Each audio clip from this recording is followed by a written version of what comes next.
This is the theme of Setback and Misery. Annie's pushing the narrative, select frames. And so now Annie has come back into the room. And so we have to assume there is some significant time has passed. It would be ironic if he had been there for 6 weeks. I can't remember. I have to go back and look at my notes. But he must be at a good point where he can now get into the wheelchair and be moved around. That he's still in pain, he's still hurt, he's still got damage in places, but she can pick him up enough to the point that he doesn't have to be in so much pain. Like when he had fell on the floor, or he had gotten on the floor and then he hurt his legs real bad, and then when she came in and found him, she had to help him up on the bed, and he was in so much pain. And then of course she called him a crybaby. This time it's a little different. Some time must have passed where he's able to get into the wheelchair, and so now she's about to wheel him to the other side of the room because she has created a writing studio for him. But she's first going to introduce him to the electric shaver. So this is the electric shaver. Look how he's looking at her. I didn't think about that until now. But she's introducing him to the electric shaver, meaning that you can shave yourself now. You can do it now, right? Whereas she had to help him in that area because he didn't have the full use of his arms and hands. Now she's putting the onus on him to take care of himself. So that has switched up. All this time she has been taking care of him, giving him cleanings or whatever, shaving him, feeding him, things like that. She's now pushing him towards self-sufficiency in this very first area of shaving himself. And that's interesting. Sometimes I think with women, we try to take over for men and almost serve as a motherly figure for our romantic partners, but then we get tired of it and say, okay, now it's time for you to take care of yourself. So she's changing the game. She's changing the responsibility. She's no longer going to take responsibility on this particular thing. And it could be because reading that new book of his, but also seeing that Misery Chastain was dead, really bothered her. It triggered her some way, because remember, she learned about Misery while she was working night shift as a nurse, and it was, I think, after her husband left her. And so Misery Chastain was sort of like a comfort for her. The Misery series was like a comfort for her, and he's now trying to take that comfort away. So now she has shifted. It's kind of like when a woman, and you hear this from women sometimes, that when a woman is with you for the first time, in terms of relationships and everything, she goes all out. She'll iron your clothes, wash your clothes, cook your meals, do all types of stuff. You are going to get her very best. But then when you sort of betray her, maybe through cheating, not being available, or she feels like you are taking advantage of her, she kind of slips back on what she's doing for you. You always know when a woman has changed her heart about you is when her cooking changes for you. She still has the heart to cook well, but if she starts to kind of lighten up on how she's cooking for you, it's not as much as a buffet anymore. It's just a few items on the plate. That's a good sign. If she's telling you that there are some things you need to do for yourself, right? And you should do that anyway. Women should do that anyway. But at the very beginning of the relationship, they're trying to do everything for you. And really almost spoil you, right? And so now look at how he's looking at her.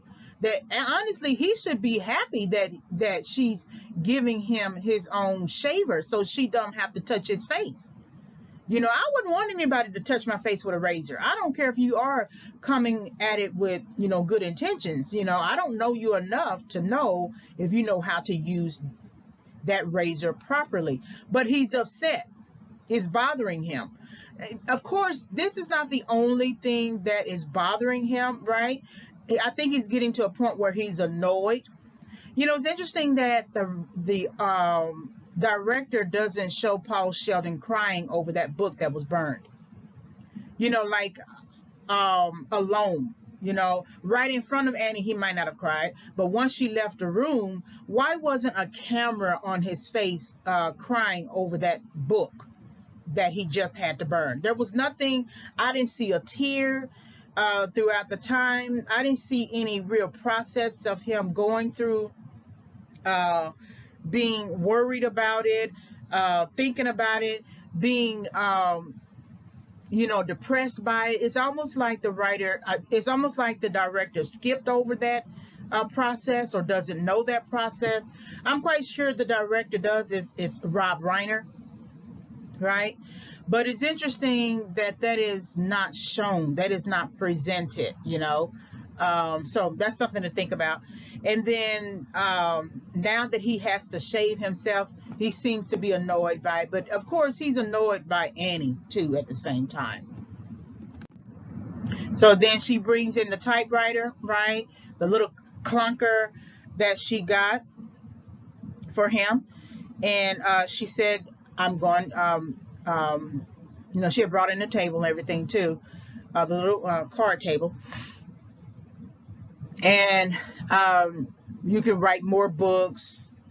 I'm just going to set everything up. So she brings in the typewriter and then all the paper and everything. And then she's basically saying you can write more books, a new novel, Misery Returns, and you can do it in my honor. And so he's asking, what do you expect for me to do, right?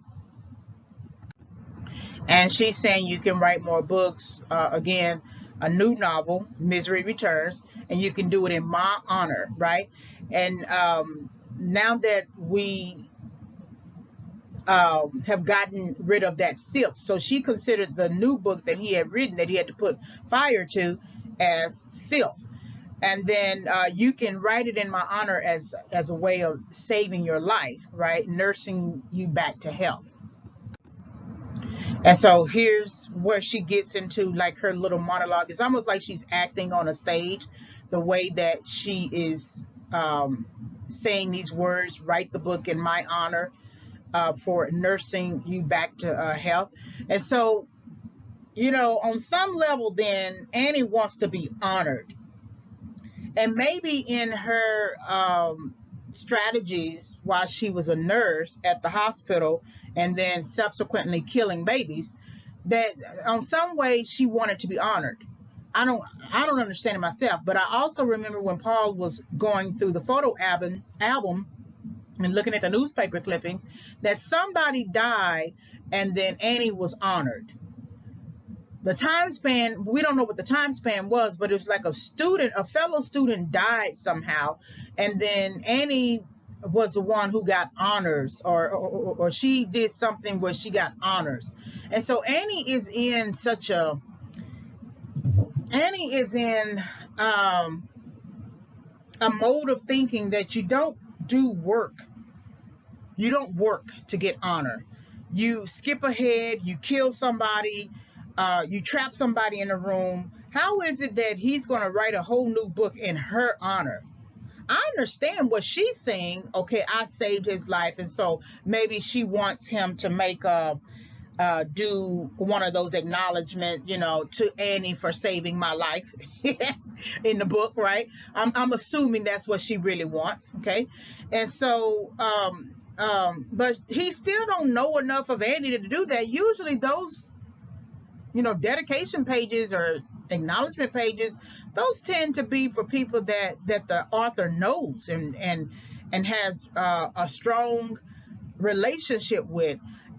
You should have a strong relationship with someone who saved your life, but that's why I said Annie is missing it. Trapping him in this way is going to make her look even worse, and she's not going to get the honor that she thinks she's going to get. Now, at the end of the movie, he kind of honors her, by saying that time that he spent there really taught him a lesson, he learned a lot rather. But it's interesting how she is breaking out into this sort of actress, theater actress kind of scene where you can do it in my honor. She's looking off somewhere in the room, and you can write this whole new book and make misery alive again in my honor, right? For nursing you back to health. And so Paul gets this look like, what in the world are you talking about, right? Without having to say, what in the world are you talking about? Because remember, Paul has on a mask now. The fact that he's saving those pills and hiding them under the bed tells you that he has on a mask. So however way he acts, now he's genuinely confused by what she's asking for, right? Um, Basically he's saying this is not the ordinary way in which books get written, which translates to me as also this is not the ordinary way in which people recover, because people would recover in a hospital. And so he's being trapped in a room, and he's still not calling that, and she's not calling it a trap. We see it as a trap. Okay. And then she gets into her discussion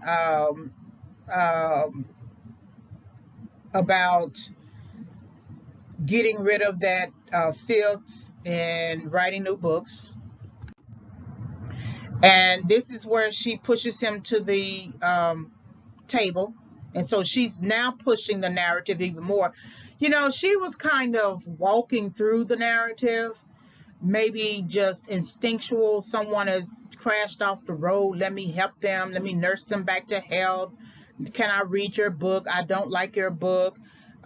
Maybe scare you a little bit, but I'm still going to feed you and take care of you and things like. She's kind of walking out the narrative, not necessarily pushing the narrative.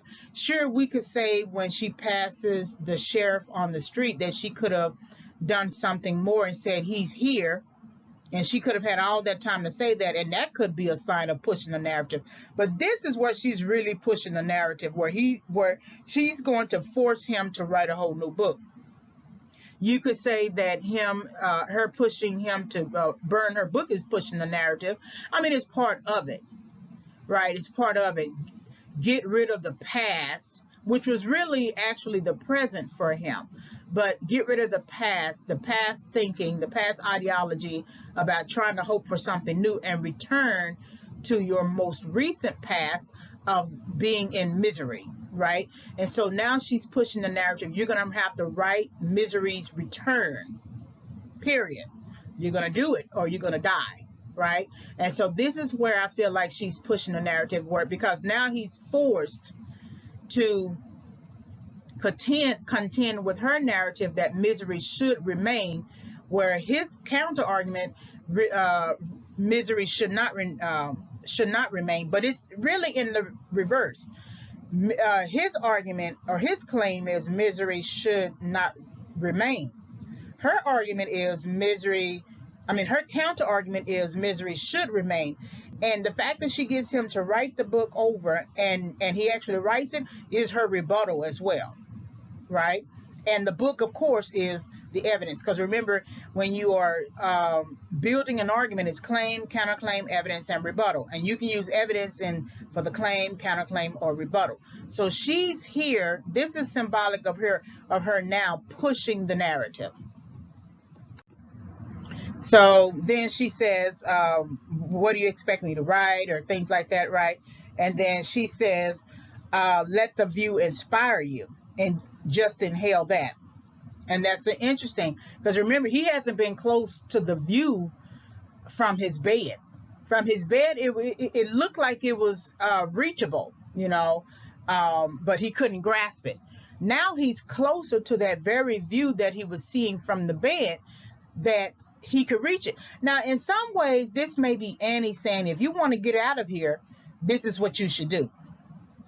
If you really want to escape out of here and do something else or whatever, you need to do this. Otherwise, you're not leaving. Okay, so do what you got to do to make that happen, even if you have to look out the window and be inspired by that. Otherwise, if you don't write this book, because remember, you don't see, it's interesting that you don't see him resisting it. Not really. Even if he's putting on an actor's face, there was a lot more resistance when he had to burn the book. He tried to talk his way out of it. You don't see him really truly talking his way out of it. So you wonder then, does he really want to write the Misery series? Because where is the, I mean, sure, he asked a question. He's really asking a question about writing in a place that he's not used to writing in, the context, right? Um, he says this is not the ordinary way in which books get written. So he's looking at the standard way of things, you know, the way that he's always done things. And really, she's tapping into his practice, right? And having him to return to misery. That's the ordinary way of things that he's done, right? Writing the Misery series. And so he's only resistant in that way. And that is essentially when you have to come out of your come out of your setback. The new work that you have to do, it can be sort of exhausting because you figure, well, I've already done this. That's why I had that other book, and now you want me to do this new book. It can be depressing to have to start all over again. And this is essentially him having to start all over again. And it's a forced start over from this vantage point, but he didn't have a problem trying to start over when he was writing the initial new book. So the resistance is the fact that this is not the ordinary way things get written. But he doesn't seem to want to resist writing the actual book. There's a little bit of mocking on his part, but he gets into it. I'm not quite sure if he's really acting. That he may have on his actor's face in front of Annie, but I have to wonder if he's really acting about not wanting to write this book. So she's saying, look at the view, let it inspire you, inhale that. And then that's her continuing to look outside the window. You don't see him looking outside the window, but you see, for her, I think it's hope for her that if he can write this new book, bringing back misery, she can have the hope of returning to her misery. And then he looks at the typewriter, but not much more than that. And so he sees a bobby pin on the floor. And that bobby pin probably dropped when she had him to burn that book or something from her head. But there's a bobby pin. I don't think it's a plant or anything like that. It's just a bobby pin on the floor. How many bobby pins have I dropped on the floor? So it happens. And then he's looking at it. And he's looking at that as if it's just life, just life speaking to him. Come get me. It's almost like Little Shop of Horrors or something like that. Seymour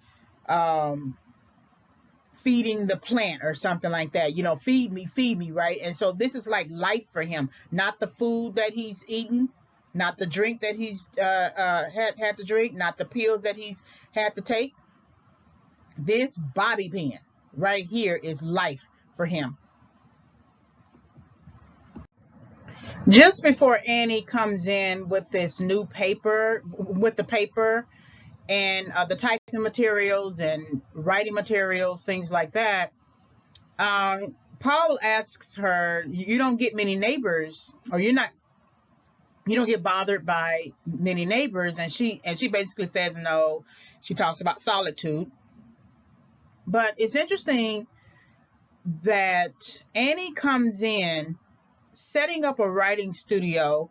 And remember what Paul says, this is not the ordinary way in which books get written. Setting up a studio with a typewriter, table, paper, and other types of writing tools.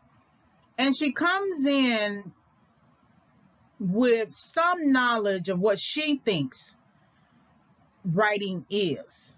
What the setting is, what you write with the type of paper. But she doesn't ask Paul. And remember, Paul gave her permission to add her 2 cents much early in the movie. right? Remember when he says about that untitled, I don't have a title, maybe you can come up with one, and then maybe you can tell me, and then she asks, what's the book about? And he's basically, I don't know, maybe you can tell me what the book is about, right? And gives her permission. So he has given her permission to further perpetuate his setback. It is also interesting to think about that even though Paul is saying this is not the ordinary way in which books get written, he didn't start off as a writer who was rich, right? Who had the best surroundings, who had even a writing studio or whatever. He didn't start off that way. He was trying to push his first book to get published. And so in some ways, he started out just as poor as every other writer. You know, they don't always have the best place. They would rather have a cabin in the woods. He has graduated to the point that he can now fly out to Colorado and have a cabin in the woods or whatever, a lodge, and write from there. But I don't believe he necessarily, and I'm assuming, I don't believe he necessarily had that at the beginning. So Annie in some ways is being both offensive and humble, you know, at the same time. She's offending him in the sense that she's pushing something on him that he doesn't want to do. And that's kind of arguable because he's really good at not wanting to do the thing that he doesn't want to do. And she's humbled by the fact that she wants to make it comfortable for him so that he has everything that he needs to pull from, but also without having to leave the house. So she's trying to keep him confined because here it is, I bought all the paper for you, I got everything you need, there's no need for you to leave, right? Because she knows that he comes out there to that lodge to write. So she doesn't want him in that mindset. Here, everything you need, I got it here for you. So it's both humbling and offensive. Because then when he looks at the paper, he notices the paper right off because he knows his writing style, he knows his writing habits, he knows the writing utensils, he knows the writing tools he uses. She didn't talk to him, she didn't ask him anything. It's kind of like, you know, have you ever had a supervisor recommend you for something at the job, to do something different or to do some extra opportunity, but the supervisor didn't come to you directly? The person that the supervisor recommended you to came to you directly and said, here's this opportunity I have for you, would you like it? But I would have rather, if I was the person, and this happened to me, I had a dean who was real nice, but he recommended me to do something for someone else at the campus. And I was supposed to do something initially for the dean, be on a committee, but it turns out that it wasn't going to work out because the human resources people decided not to go with that option. So I'm thinking that, and see, once you plan something, you plan that time, and that once you don't have that opportunity, you put something else in that place. So then he went behind my back, and I hate to say it that way, but he kind of went behind my back, talked to another dean about me, and she came to me directly with the opportunity, and it was kind of like to serve as a receptionist or something for the summer. Well, I had already put something in that place, and so once I had put something in there, it was another job. And I didn't tell the first dean that I needed a job. He offered an opportunity to me to serve on a hiring committee, and it fell through. And so when that dean came to me, I had to reject her opportunity. It would have been better for him to tell me first so I could look at my schedule, and then I could say whether or not I can do it. So then when that dean came along, I wouldn't have had to reject a dean. And that really bothered me, even to this day. But I don't feel that bad about it, too, because he went behind my back. So Annie is basically going behind his back. I think that one of the things that Annie misses in her sort of interpretation of Paul and Paul's needs is that she really doesn't know what Paul needs. You know, I think when she's trying to help at the hospital and killing off the babies, it's her way of providing a solution to, I guess, the sprouting of babies or something like that, right? That why would you kill off something if you thought it was useful, right?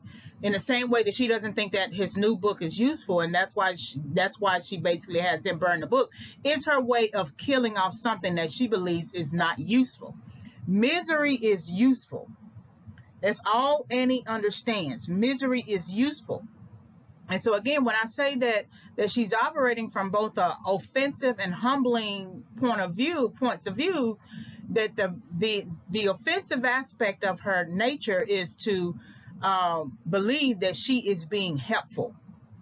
And at the same time, she's humbled with the ideal of being excited about being helpful. Let me bring you this paper. Let me bring you all these writing materials. You can get back to writing misery and making her live again or whatever. She thinks she's being helpful there, and it's a humbling way because she goes in, tries to find the right paper, and people always find the shiny paper. She says when he looks at the paper that this is not the type of paper that that he tends to use, and she said, well, mine's cost the most.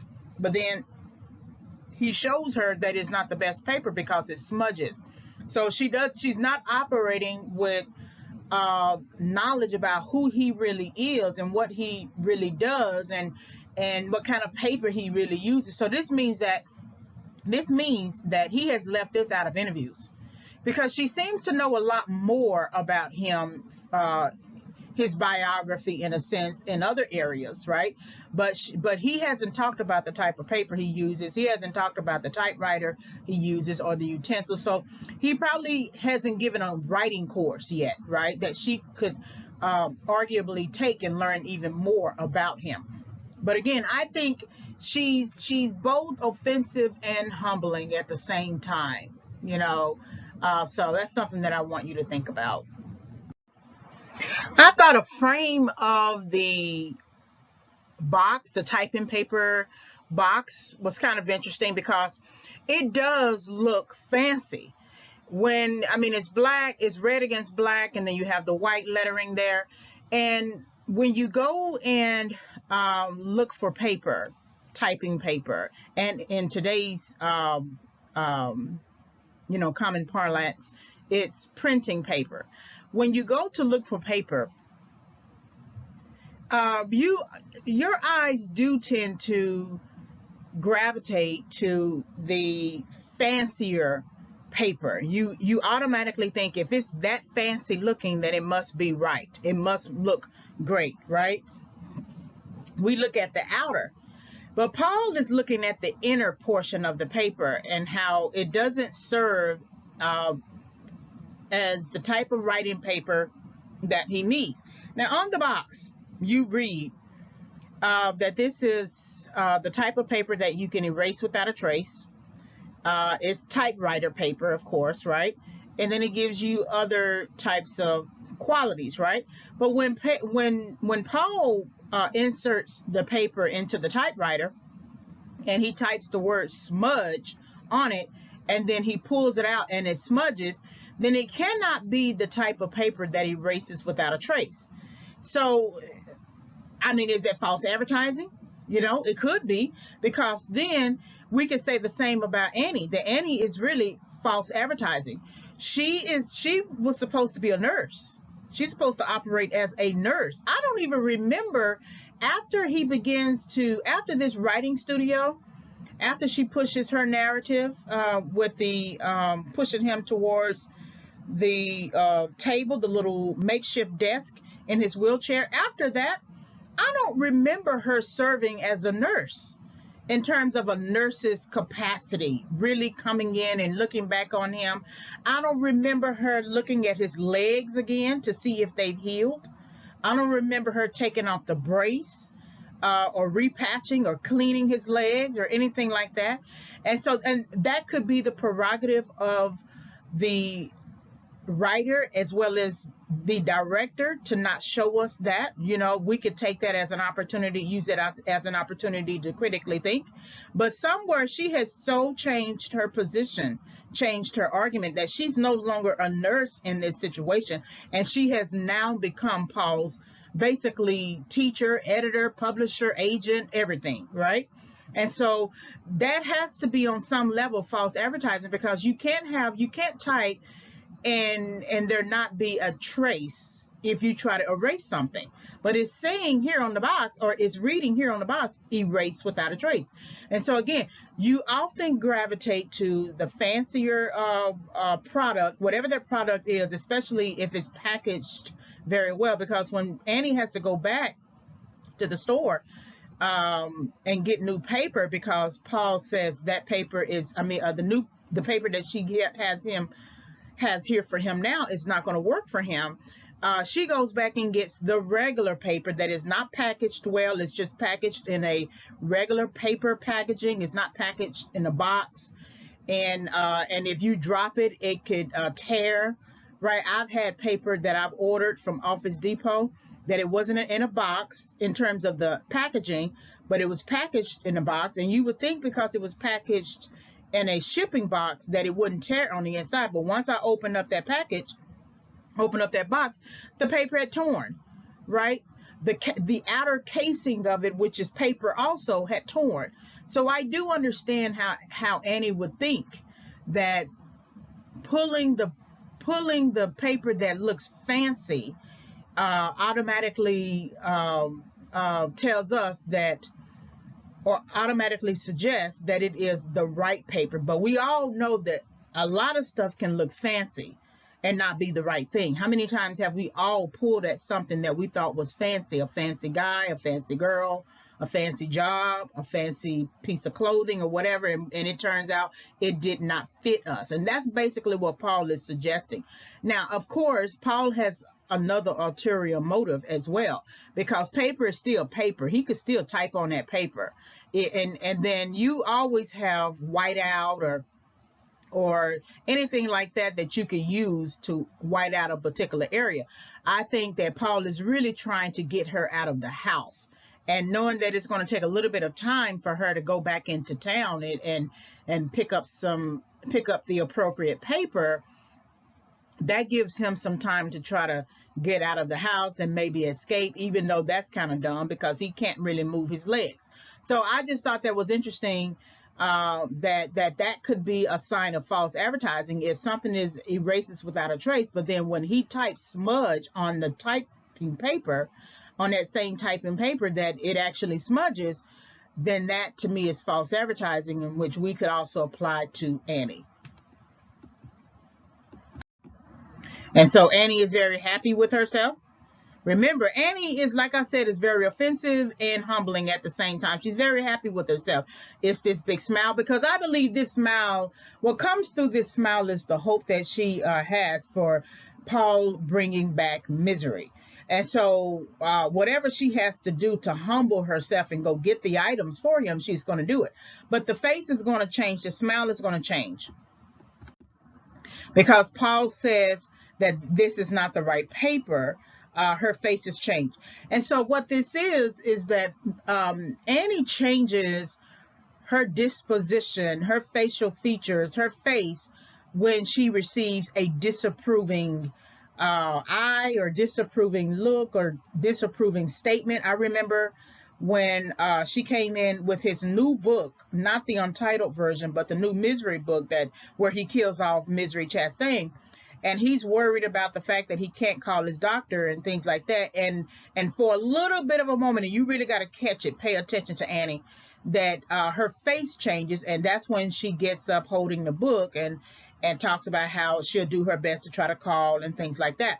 But whatever happiness she's in, she wants to stay in. She doesn't want anything that's going to mess with her happiness. That's why she had to have Paul burn that book. That's why when he tries to escape and she finds out much later in the movie that she got to do whatever she has to do to make him happy. And that's when she begins to utilize violence on him, apply violence on him to make him stay, because she has a goal in mind. Remember, Her goal is switching from nursing to being his now publisher, editor, agent, teacher, whatever, to get him to to write a new book. Whereas his goal is just to act out whatever he can to save his life. So her face changes at his disapproving statement that this is not the right paper. And so then he pulls out a piece of paper and he types smudge on it, and then he actually takes it out and then he rubs his finger again and it's smudge. And in some cases, it's not that big of a smudge, but maybe for him as a writer, it is a smudge. You know, it's too big of a smudge. It can mess with. Now, at this time, they use typewriters. So this is 1990 when the film was published. I mean, when the film was released. And so it was probably filmed in 88, 89 or something. And so they were using typewriters a lot. I remember taking a typing class in high school, and I graduated in 93. And I took the typing class somewhere between 91, 92, and 93. And so I don't remember the use of computers or anything like that. So I don't know how if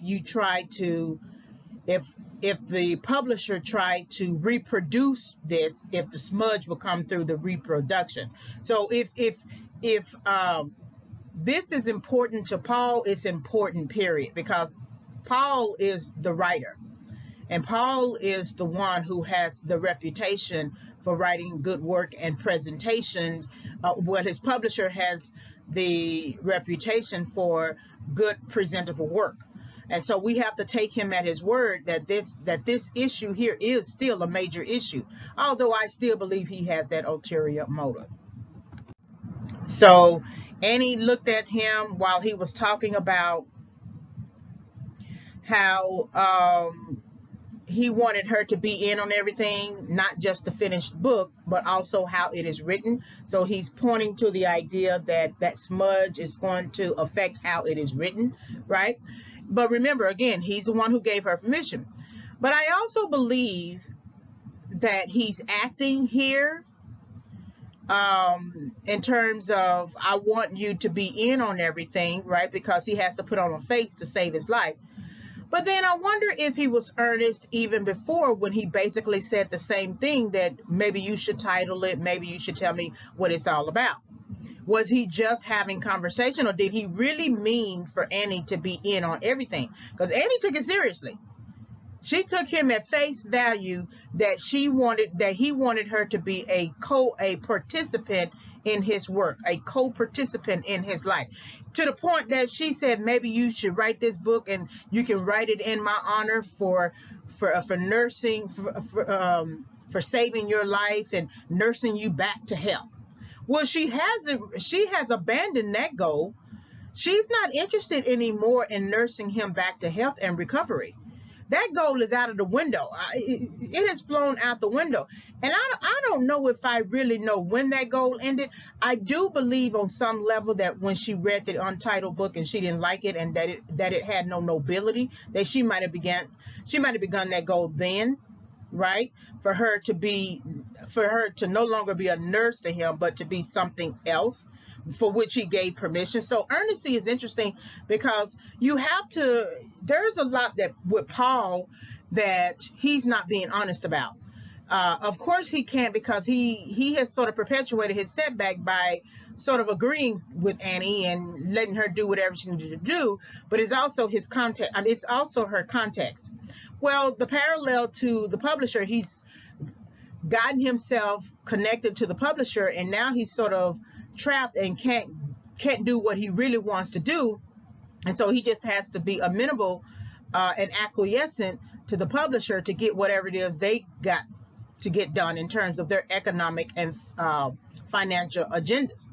And so it's the same kind of context where he feels forced to continue to do something that he no longer wants to do. So Annie is getting here into kind of like a mocking way of looking at things, right? That she's been doing all this stuff for him, and he's so ungrateful and unappreciative, and she wants him to be more appreciative. And then, of course, you could say that the publisher is thinking the same thing. We have published what, 8 of your books now, and you want to kill off Misery Chastain? I mean, honestly, who are you to do that when we are the ones who gave you your shot, right? Shouldn't you be more appreciative of us? So Annie represents the publisher, represents the agent, represents the writers, represent the part of the financial system that continues to fund the employee paychecks, everything. She's standing guard, in a sense, right, for for the system that Paul is now wanting to buck up against and say, no, I want to do what I want to do. Well, we gave you the opportunity to do that, along with the paycheck, along with the marketing and publishing, and continue to sell your work and promote and distribute your work. And you want to now cut us loose in that area? I mean, we have capital to continue to build. We've already planned for your next book, and this is what you want to do. So Paul is sort of like the unappreciative person that people have helped, and I think he doesn't have a real clue about what his contribution does for not only the audience, but the hierarchical system, economic, financial, business system. And so this is where this look is just, I mean, you don't even really have to say too much. It's a woman's look. I've never seen a man look like this, but I've definitely seen a woman look like this. I've looked like this. It's just a certain look that we give.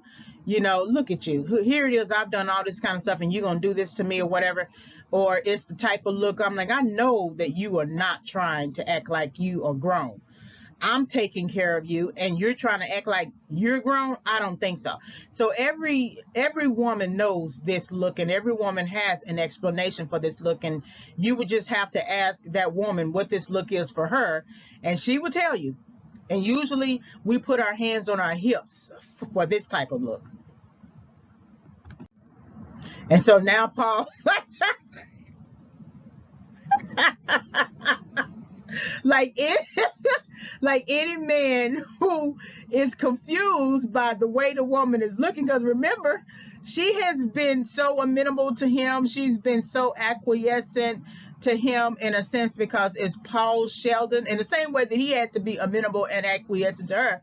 But she's been so motherly, in a sense, nursing or whatever. Now she's getting her back up, and it is shaking Paul at his core. He's actually shocked.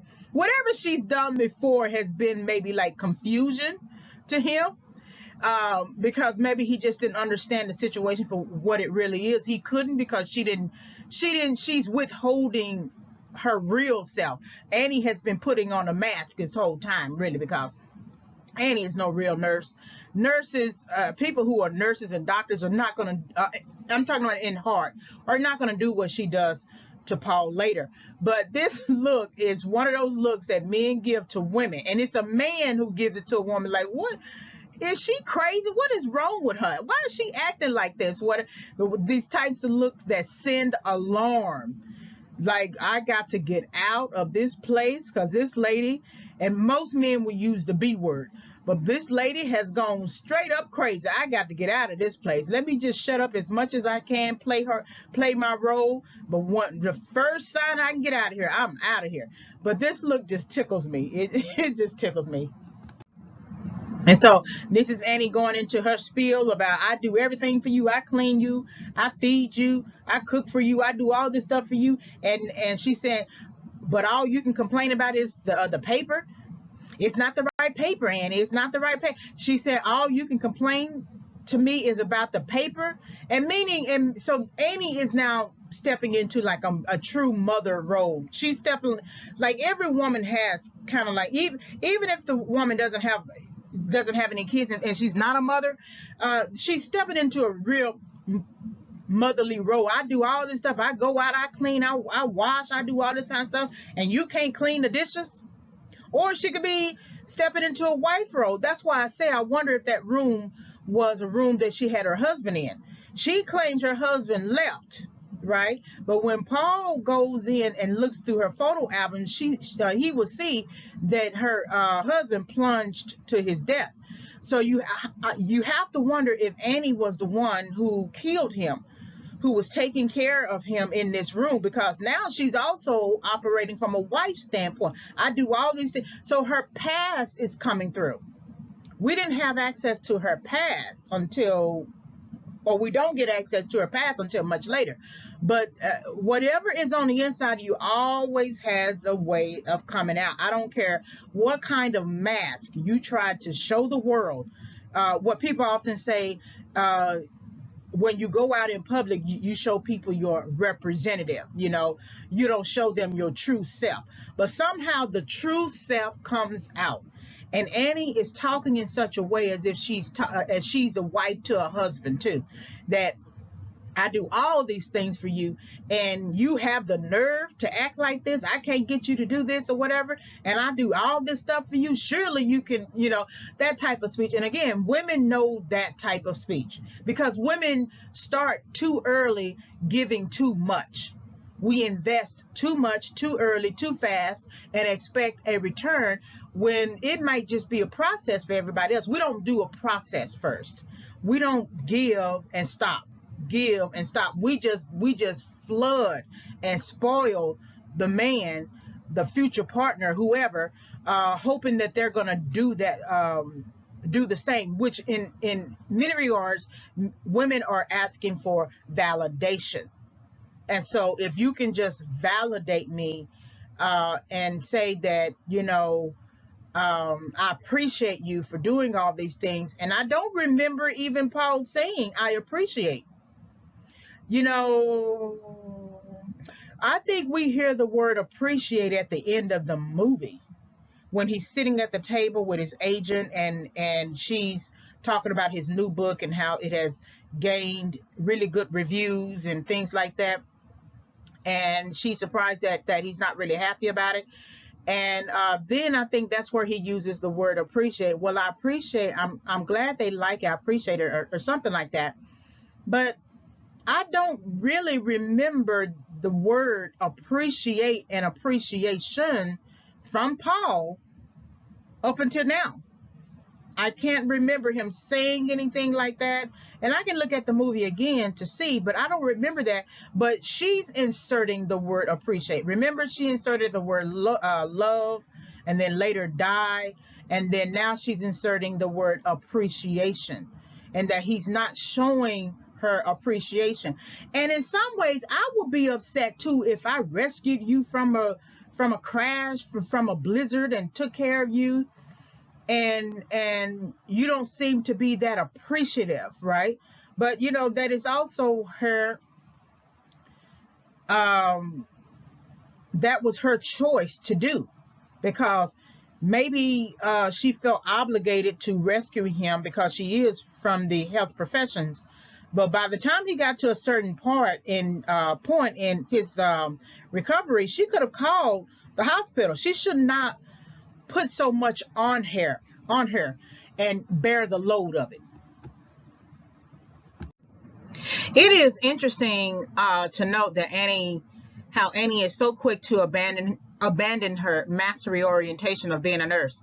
And so, like I said, you have to question Annie's argument that sometimes people get into professions for the wrong reasons. Sometimes you can be very good at something but not have a passion for it. Or some people get into something for the money, or there might have been a huge demand for a particular field like nursing, and people might treat it like a job versus a career that I just go in and clock in and do my work and clock out. I mean, I have no real true loyalty to the career, because when she slams the box of paper onto his legs, that's not a nurse doing that. That's not a nurse, a person who cares about the profession and how she represents the profession. Because remember, she is, like I said, how sometimes we leave the house, we are We show you our representative. Well, Annie is both a nurse and should be a representative of the profession. Now, this is how you treat a patient as a nurse, as a trained, skilled, um, um, licensed nurse. And this is how you treat someone. So that's why I say I don't think nursing was her passion, or nursing was something that she really wanted to get into. I think sometimes people take positions and take opportunities, and they look at it as an opportunity for something else. Maybe her husband got sick, and maybe she had to actually go in and work and provide for him, and nursing was the only option because it might have given her medical benefits, things like that. But this is not a person who is truly a nurse, because anyone who is a nurse or a doctor is not going to harm a patient. It's not going, well, at least intentionally. And you can still intentionally harm someone if you are too impatient, if you are hasty with your diagnoses, if you don't stay relevant on particular practices, medical practices, policies, regulations. You can still hurt somebody in that way. But for the most part, when you enter professions like with me, I teach college English. And so I want to make sure that anytime I'm approaching any semester, any class of students, that I do so well informed about what I plan to accomplish for that semester, for the students, for the work, etc. I prepare my work, I research, I write, I do all that I can to make sure that when I stand before my students, I stand with integrity. I stand with true loyalty to the profession, that I have a passion for teaching, not just helping the student. And so if I decide that I don't want to teach that day and I just let the students run amok and do whatever they want to do, that's not a teacher. I've had teachers, I've used this analogy too in many of my audios. I had I think ninth grade Spanish teacher, and we it was a good number of us in the class, and the room is kind of dark or something. The teacher didn't turn on the lights, but we had enough light from the windows, but it was still kind of dark. And so he told us to get the books out of the cabinet, the Spanish books out of the cabinet, and do the problems, whatever the chapter problems were. Read the chapter, I guess, and do the problems. And that if we needed to know the answer to that particular sentence or something like that, to look at the back of the book. Now, this was a Spanish class. We never spoke a lick of Spanish. He never got to the board and wrote anything in Spanish. He never spoke Spanish, and he was a Spanish speaking person. And he sat there at his desk the whole class period for the whole semester, never speaking Spanish. He called our names for the roll, I guess. I can't remember that much. But I do remember the fact that that was a Spanish class that we were supposed to take, and that all he did was tell us to do the problems and look for the answers at the back of the book. And that's what we did. That's because I had to turn in homework. And that was the learning that he learned us, that if we needed the answers, we don't have to really learn how to do this thing. We'll just do enough, find the answers at the back of the book, maybe share our answers and turn it in for a grade. And that's what he taught us. Now, later, I got a better Spanish teacher when I was in college, and he was a true Spanish-speaking person. Well, he was actually white, and he learned Spanish, both self-teaching and as well as taking classwork. And he would have his little guitar, and he sat on the desk, and he would sing and play his guitar. But for the most part, he spoke Spanish and called on us to speak Spanish in class. He was a much more engaging teacher. In fact, he was a teacher. And so when you look at Eddie dropping the box of paper, and that's 500 sheets of paper, that's heavy, on his legs, that's not a nurse. That is someone who has never really wanted to be a nurse, because even in your anger, you wouldn't try to hurt somebody. And so she's abandoning, like I said, she has abandoned her mastery orientation for a long time. It's no longer even evident anymore that Annie even cares about being a nurse. But I thought that was kind of interesting because once she does that, she walks off and then she gets into the car and drives off. She's upset and everything. And to me, this is practically the first instance of physical abuse applied to Paul. The last time was about the last times was a sort of emotional abuse. So it started with her dropping the soup on the bed and saying, "Look at what you made me do." And then when she finds out about him killing off Misery Chastain, she takes that little flower pot shelf thing and throws it up against the wall, and one part of the legs gets on the bed, and he ends up throwing it off.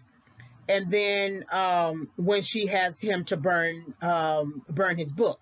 And those have been sort of emotional, psychological abuses. But this is the first instance of physical abuse. She may not be hitting him or whatever, but she is dropping something on his leg that she knows are still in pain. So she has set him back in terms of his pain recovery. She has set herself back in terms of her representative, because she does these things and comes in and acts like she's nice again. And so then when she comes back again with the paper, she's going to come in like she's a wife to Paul Sheldon. So, "Paul, I got your paper," as if nothing happened earlier. And so this is, to me, the first instance of physical abuse where there's actual contact. And then Paul is feeling the pain of that decision, right? To me, he's feeling the pain of the decision of giving permission for her to be a co-participant in his writing and in his titling of his work and his profession that she has no idea about. He has invited her into his world while living at her house, of course, but he has basically invited her into his world, and she's a true outsider. Apart from the idea that she is a reader, a customer, an audience member, but she's an outsider in the writing world. She has no idea, and this is him feeling the pain of that decision. Of course, it's physical pain as well. So she walks out, and I wanted to do a little bit of shot of her walking out, going back and forth through this open door, and she still closes the door behind her. But I like to see the back of characters and just think about what goes on in their back in terms of what was their past. How did she get to a point where she's trapping someone here in this room and dropping something onto their damaged legs? How does she live with herself, right? What were the steps from whatever that initial decision that she made? Because she doesn't seem to be happy about being a nurse. It seems like there's a lack of passion for her, because if something is a passion for you, you will always find a way to use it. Why isn't she sitting down as a reader and as an audience member and just letting Paul read to her? Oh, that's interesting. I didn't even think about that. That there's that book, Misery Chastain, and then she has a whole little shelf of books of all his other books. Here it is. She could have had him do a reading. Right there, Paul Sheldon, right there in her house, and she could have given any one of those books and had him to do a reading, and then they could discuss and have a real engaging conversation. So you have to wonder, does she even care about his books that much? Because I got somebody here for the first time. I've been reading about him, and this is my opportunity. I would have him to read. I essentially think this is the second opportunity that Annie basically misses, right? Because the first opportunity is the first missed opportunity I think Annie misses is the fact in becoming a lifelong friend to Paul. Again, has she just finished sort of helping him to the point that she could then call the ambulance and then visit him in the hospital, and then essentially he looks her up every time he comes to town. They could have actually developed a friendship, a lifelong friendship. And so then the second opportunity that she's missing is to engage him about his work. You know, she has all the books in the living room on a shelf. She could have had him read. Who knows, that might have sparked a new interest in him to maybe write again. Because a lot of times the thing that you see her trying to force him to do might have come organically had she gone a different route instead of trying to force him to do it. You know, it might have eventually sort of made its way that way. You know, when he's in the beginning hurt and in pain, and he can't contact anybody, and she goes to town to go get his new book, which will be his last book, he can't think of anything other than trying to call his agent and trying to call his daughter. It's not that he's really trying to offend Annie and her happiness because his new book has come to town, right, has been delivered at the general store. It's just that, you know, when you are missing and you can't get a hold to anyone, you can't call anyone. During this time, there weren't any cell phones, at least not the ones that we see today. And you don't have any way of trying to contact somebody or whatever. You are worried that people will forget about you, and you are worried that people would just be worried about you, and you essentially just want to tell somebody, hey, I'm all right, I had a car crash, I'm in a hospital. That's it. And in Annie sort of keeping him there, and the roads have been cleared a long time ago. We know that to be true because she was able to go get the new book. But in doing that, she misses so many opportunities to stay in contact with him for the lifetime. She's looking at a situation that she has Paul in as a way to create temporary happiness for herself, and misery being the sort of thing that she needs to sustain her happiness, and forcing him to rewrite the book. But she misses the opportunity of having friendship. So I think, thinking about the back, I always like to take a picture of the back, a frame of the back, because it's one of those things where your back has your history. You know, your back has your history. It weighs on you. It stays on you like glue. Sometimes it's hard to let it go. And your back, in terms of your history, is always playing like a tape in your mind. And so when she talks to Paul in the way that she does, she's talking from a place of history. And she's really not talking to Paul. She's really talking to somebody else who I believe is her husband. All right, like, subscribe, and visit. Like the video, subscribe to the channel, hit the notification bell for more discussions. You can visit my YouTube channel for further film analysis. It's Favors Film Analysis as the title of the channel. You can always send me an email and ask me a question, reginayfavors@yahoo.com. My Overcoming Setback, 5 Keys for Entering and Exiting Correction book will become available around October 2021. I'm still doing some editing. The book does not focus on film analyses, but I use the content that I created for the book to support my my perceptions of setback used as a theme in select films. So when the book becomes available, I will send out a notification, video, audio. Thank you very much for visiting the channel.